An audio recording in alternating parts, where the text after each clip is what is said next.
The downfall of Jerusalem. A.D. 70. The dispersion of the Jews, and the total destruction of their city and temple, are the next events of consideration in the remainder of the 1st century, though, strictly speaking, that fearful catastrophe is no part of church history. It belongs to the history of the Jews. But as it was a literal fulfillment of the Savior's prophecy, and immediately affected those who were Christians, it deserves a place in our history. The disciples, before the death and resurrection of Christ, were strongly Jewish in all their thoughts and associations. They connected the Messiah and the temple together. Their thought was that he should deliver them from the power of the Romans, and that all the prophecies about the land, the tribes, the city and the temple would be accomplished. But the Jews rejected the Messiah himself, and, consequently, all their own hopes and promises in him.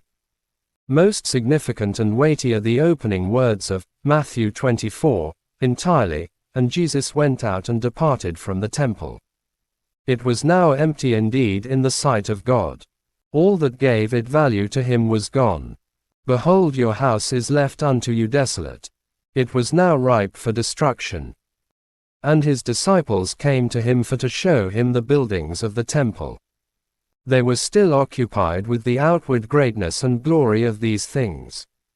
And Jesus said unto them, See ye not all these things? Verily I say unto you, there shall not be left here one stone upon another, that shall not be thrown down. These words were literally accomplished by the Romans about 40 years after they were spoken, and in the very way that the Lord predicted. For the days shall come upon thee, that thine enemies shall cast a trench about thee, and compass thee round, and keep thee in on every side, and shall lay thee even with the ground, and thy children within thee, and they shall not leave in thee one stone upon another, because thou knewest not the time of thy visitation.